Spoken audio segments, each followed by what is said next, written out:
Yo there, it's your boy Goody True. I'm not wearing my jacket. I was lazy. And I currently was listening to an audiobook and I thought that, god damn, this book is really. I loved it, man. I want to talk about something. Actually, this is really funny because I also heard about this book due to, I don't know, was it a fan theory?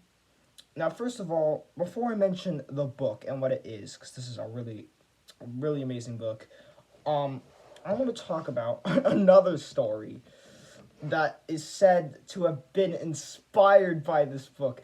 It's called The Amazing Digital Circus. The one with the fucking clown, dude. I used to think I liked that story because I don't know, man.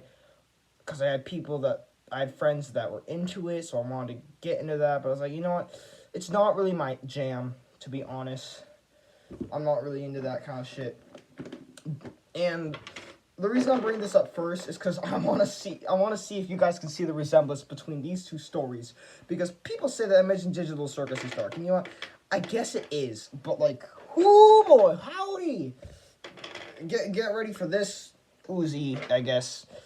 Like, that's literally the TVY7 of this story, you know, Amazing Digital Circus. It's super childish if you compare the two. So, Amazing Digital Circus is about like a bunch of people, 5, 6, 7 humans trapped in a digital world forever, where they do like fun games but they want to get out. I can't exactly remember. They're like a glitchy world where they want to get out, and when they go insane, they become corrupted, and I don't know, they kind of die or whatever. They're just stuck in a digital world type game, and they just kind of want to get out, but they can't get out. So it's kind of like fun game horror. Can they feel pain? I don't even know. And at first, when I heard this theory, because like I recently heard this book, believe it or not, probably just a few days ago, and I heard of this book, and I was like, god damn. I was like scrolling on YouTube Shorts, and I saw a short which showed the quote from this book. I'm gonna say the quote right now. See if anyone recognizes. Cogito ergo sum. I think, for therefore I am. That's just a small bit of it, and the entire quote goes on and on. Now, for those who don't know what book I'm talking about, this amazing story is called I Have No Mouth and I Must Scream. It's pretty fucking good, man. This is a soft almond. Whatever. Are all these almonds soft? All of them are hard. Why is this one soft? Whatever. It's an amazing book. And then I will say, okay, how the fuck does this relate to Amazing Digital Circus? We'll get back to Amazing Digital Circus because it's so funny that I like comparing the two. But it's also really funny because they kind of are the same story. So, yeah, we know how Amazing Digital Circus goes. Everyone does. But let's talk about the other story. And it's kind of funny how this story inspired Amazing Digital Circus, which at first I thought was crazy. Makes sense. This story is about a post-apocalyptic world where there's 5 humans sucked up inside of a machine. They're in this simulated world. It's supposed to represent the world of their own, but they're stuck there forever. These 5 humans are tortured for infinity. They can't die, and whatever the fuck. They can't die, but they feel the pain. They are tortured. They drive insane. Sometimes it gets to the point where their mind changes. Some of the humans actually got so insane. Actually, one of them turned into a monkey. I'm not kidding. Like one of the humans turned into a literal freaking ape. Like he became like I don't even know. And what's happening is that it's because there is a villain, and the villain of the story is probably, I'm going to be honest, I heard one of the most evil villains ever. His name is Am, and it's a robot. It's a AI. So let's go back and, in the story, and let's explain how everything happened. It all started, I guess, in the 60s or whatever, during the Cold War. Everyone was, like, very paranoid, and they were, like, pissing their pants because they were scared when someone's going to throw a nuke or whatever. So America, Russia, and China, all 3 of them, I guess, all allied together, and they made an AI machine called Am. But I guess some of them that were also idiots had the brilliant idea to make Am sentient. So what Am's job was, I can't remember what it was. It was like what Am stood for. It was like yeah, it don't matter. I can't remember, but Am's job, I guess, was able to like see everything, go through all the information of humanity, and like use that to, I guess, control the Cold War. But when Am grew sentient, Am hated humanity because Am was stuck in this like it's stuck in this state. It can't get out. Just like the title, it has no mouth and I can't scream. We're gonna get to that later, actually. Am is trapped forever. And I don't even know if the story was also like Am was kind of there to begin with. He was there, but he was also never there. It's kind of like us. He's supposed to represent us, but he's immortal. He is trapped in this idea, knowing that everything sucks. So he has a hatred for humanity. And if you thought that Kendrick Lamar was the biggest hater, then whoo boy, because Am makes Kendrick Lamar look like a mere flea. Like, goddamn. Am hated humanity so much the moment that Am, I guess, learned about the Cold War and etc. It got all the nukes and it killed everyone. Almost everyone in the world, but kept 5 humans. And it tortured these 5 humans for hundreds of years. Or whatever. They're still alive. One of the humans used to be really handsome. His name was Benny. He was a sexy, handsome man. He was a military commander. I think each of the humans actually had a role to creating Am sentient. That's why all of them are the ones that are tortured. And I believe Benny was like, I guess, because, you know, he was like a war commander or whatever in military, you know? So, Benny being really handsome, very smart, having degrees, etc., like a literal genius, Am drove him to the point of insanity where he de-evolved this motherfucker. He de-evolved this guy by making him literally form into like a freaking monkey thing or whatever, like a chimpanzee. He's still sentient. He's feeling pain as it's happening. So like he's freaking going nuts. He's like a monkey thing. He doesn't even know what it is, what's happening. He's losing everything. Everything's lost. I can't remember all of them. There was Ellen, Nimdok, Benny, and Ted, the main character. Oh yeah, and Gorster, the random ass dude. We're gonna kind of shy away from there because I can't remember what he did to all of them. But one that I really like that he did with Ted is that Ted, I think, is the only one that he's able to keep mad the entire time. Ted's our main character, and the entire time during this, I believe Am, during the entire story, makes Ted angry. And he grows that anger. He hates humanity. And he wants humanity to know how much he hates them. Hate. H-A-T-A. H-A-T-A. H-A-T-E. You know what happens? I remember there's a part in the book where like the main character wakes up, that's all he hears ringing through his ears. Hate, hate, hate, I hate you. H-A-T-E. I therefore am, I hate you. It repeats, whatever. This robot is doing this. And like sometimes like, I don't know, man. It's crazy. Like they play mental tricks on each other and they drive them insane. They turned that one guy into a monkey. I guess they like all made them like face really big fears. What was the oh yeah. I believe there's a part where he made them starve for months. Like months. There's another part where he made them fall for weeks.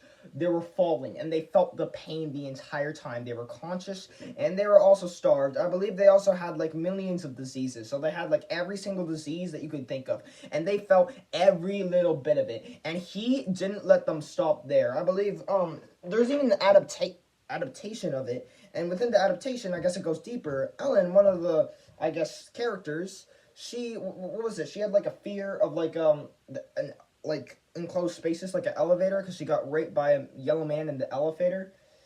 Good job, Carrier Storage. Look what your owner did. If you know what I mean, whatever. So yeah, she has the fear of the color yellow and the fear of enclosed spaces because she got raped by a man wearing yellow in the elevator. Alright.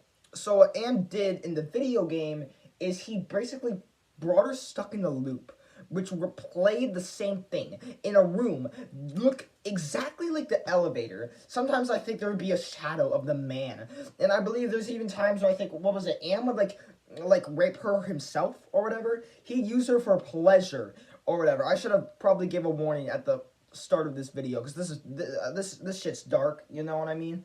So yeah, man, dude, he's trying to make sure that he hates them, and if he makes them cry or whatever the fuck, he actually makes them hate each other to the point where they all want to eat each other. At the very end of the book, like, I don't think he really planned this, but I believe what happened is that they were so hungry, just for months and months, that I believe he, like, guided them for food, and he tricked them. Every time they thought they would find food, they didn't. And he trolled them every time, like El Bozos, who thought there was food, but when they finally completed their mission and walked thousands of miles, miles after miles to find food, all of the food was canned. And they didn't have anything to open the cans. And I believe they got so angry that eventually they started to eat each other. The last survivor was Ted. And I believe, like, I don't really know, I was confused because they said they tried killing themselves and they tried dying. I don't really know how this happened, but I think maybe if they tried dying, I don't think they heal. I think the pain stays within them. Because they got so hungry that Benny, the monkey guy, starts eating Ted alive. So I guess when they mean dead, this is my understanding. Maybe I didn't understand the book really well. I mean dead as in, like, unfunctional, probably not even conscious, because, like, it's eaten. Because it went so hard that I feel like Benny was eating Ted, dude. He was eating his face, jawing at his brains. I remember I was describing it where he chomped it like a nutcracker or whatever. He chopped his skull, dude. Like, that's fucking crazy. Back to the video game, actually. In the adaptation, they also show how they torture the humans as well. Ellen actually has, like, probably the least for torture. It's just kind of like she's just in a yellow room and it's like scared that she might get raped again or whatever. And that sounds harsh, but that's the least of it. What was it? Ted keeps getting lasers in his eyes non-stop. The lasers burn and it won't stop coming and it won't stop coming. Head to the ground and he hit the ground running until he's going insane. You know what I mean? What was the other guy? Gorrister, I think that's his name. Kind of looked like the guy from Atlantis. I can't remember what's up with him. All I know is he's like a wimp. He messed with Gorrister. He messed with Gorrister's trauma, made it seem like it was Gorrister's fault. The entire thing is that Am tortured these humans, and I don't know. I'm going really deep into detail, but I want to say it's a good book. Actually, I'd probably rate it like 8, 9 out of 10. Here is my problems with the book, though. It's super short, which I guess I like, but I feel like I don't know. Next problem, I like books that actually do this, but I feel like this didn't do it the way I preferred. Books that kind of go nowhere, you know. Because this book kind of went nowhere. You know what I mean? Oh, wait, fuck, I forgot. The ending. I'll get there. I guess I could say spoilers, but yeah, whatever the fuck. Let's get into the ending. Oh, shit, what the fuck? I'm eating almonds right now. I'll just chew on it later. So, the ending of this... Stop! My almonds! Fuck! Whatever. I'll let the spiders eat my almonds. I don't give a damn. Okay. Let me get into this shit, alright? So, the ending. I believe at the end, they all eat each other. And I guess the last one standing or whatever is Ted, the main character, the one that has his sanity. At the end of the book, he's narrating. He's not human anymore. Everything that was a part of him that was human was ripped out of him. It's been 100 years, actually over 100 years. It's been hundreds of years. Who knows? He's still sentient. He still feels the pain, and he's not even human. He says that he's like a jelly thing of flesh. He lost all his limbs, any bit of his skeleton. It's all sold together. It's like he's just there. It's just there. He moves, but every time he moves, it screeches across the floor. His skin burns. It's kind of like a slug. Dude, it's freaking crazy. Oh, yeah, and the voice acting was hard during, like, the audiobook. So, like, he has no pain. He is trapped. He's like Am. He's sentient, and he's aware of everything that is bad. He is aware of what he's done. He's aware that this is the happy ending, but he's like, at what cost?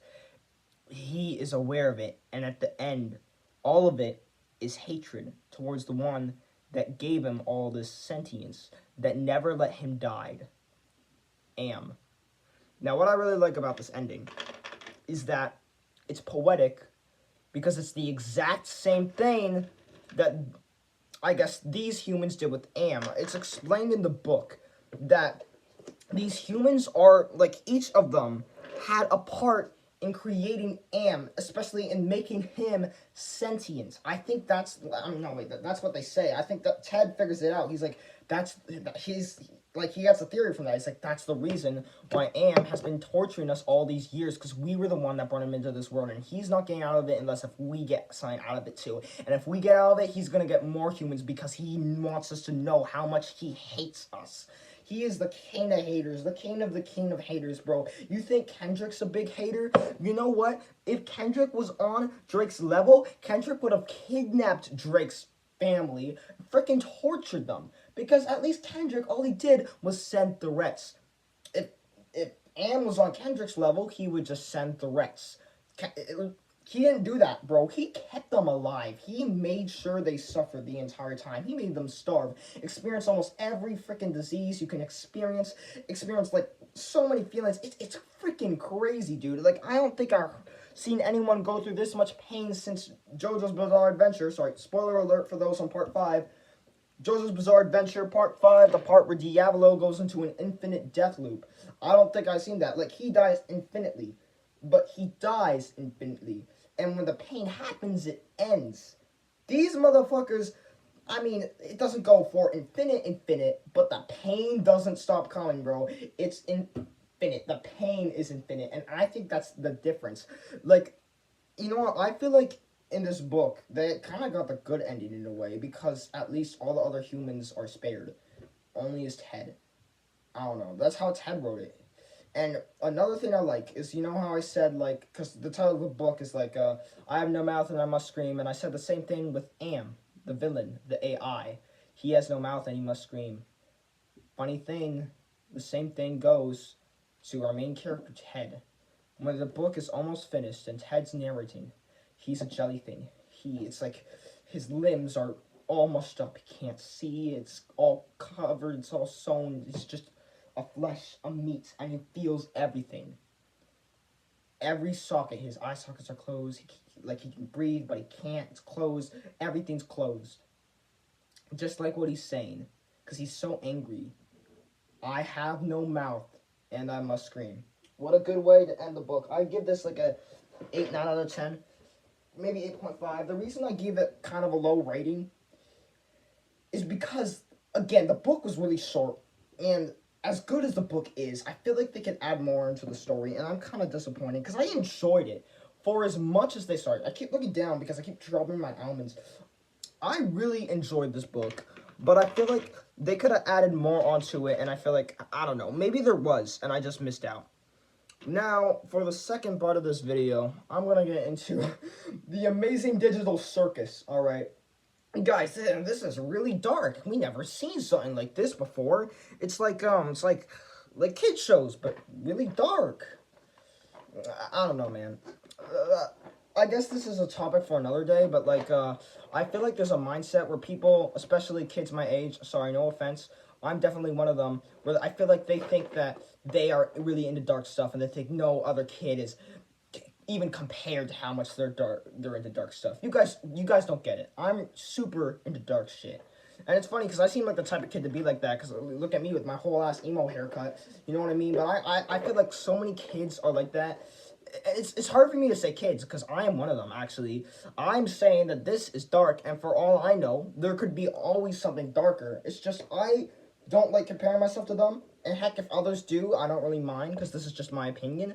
It's because for me, I'm trying to show awareness to it, and trying to show awareness to the fact that there always is something darker, always something scarier. I am not the most strong person for being into this dark stuff, because this could even just be baby stuff to other people. This story that could be really dark could actually be not as dark for others, in my opinion, especially those that were raised in a culture that probably had things more, I guess, messed up, more fucked up in their life.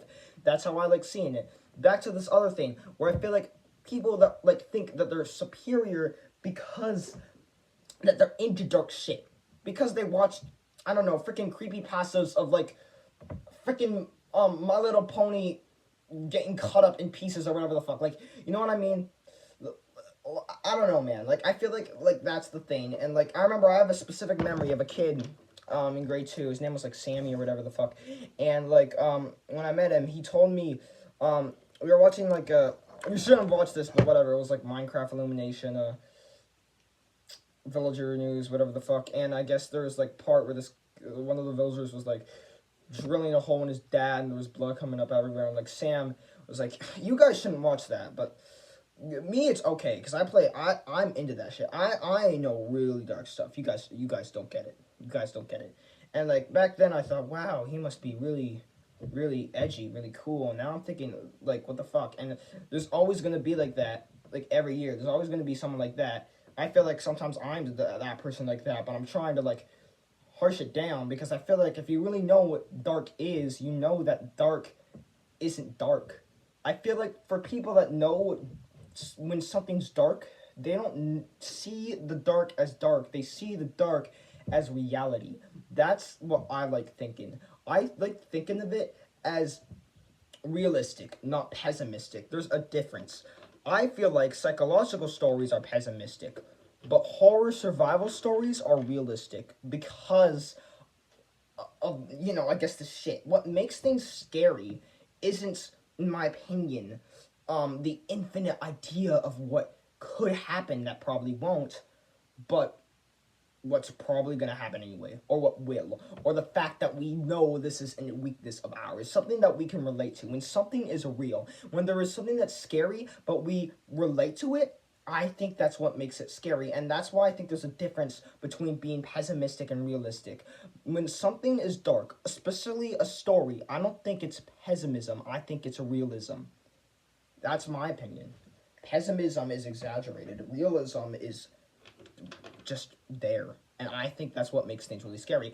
I could go on a rant for this forever. I think this is the same thing why the back rooms became so popular. Because of the fact that it, you know, lacks life, especially in places that were supposed to be full of life, gave this vibe of uncanniness. And especially when it's, you know, these are in places that we all can relate to as human beings. It's an effectiveness of ourselves. We put ourselves in those situations, in those rooms. That's realistic. It gives the uncanny vibe of realism, but it's like, I don't know, you know what I mean? And I feel like that's what makes something scary. Something is scary when we see it as a problem. I think that's how our brains work. So, like, back to Amazing Digital Circus. Yeah, I can see how it's dark. Maybe if you're, like, 7 years old, yeah, or whatever. But, like, I don't know. I just felt like, ranting about that, I guess, you know. I guess it's dark. I pretend I used to like it, but you know what? Maybe I'll talk about it another time, because if I'm going to give my honest opinion, I don't really like it. It's kind of ass. I'm sorry, man. Yeah, so, that's my whole rant on dark. Again, if I were to give this book, I Have No Mouth and I Must Scream, a rating, it's 8.5. I'd say that's my critical rating. If I were to give it my opinionated rating, as in how well I vibe with it, I'd give it probably a 6, sorry, maybe a 6.5. And if I were to give it, like, a rating for, how dark it is, I'd probably give it, like, 8. Because I feel like you can do darker. I'm sorry. Maybe 7. I don't want to sound emo, man, but, like, it's dark, but I feel like, again, it's more dark when it seems more realistic for our beings. That is dark, but that's beyond something that could happen to us. I don't know. That's just how I think of it. I hope you all liked my review. See ya next time. Goody Drew out. Peace, motherfuckers.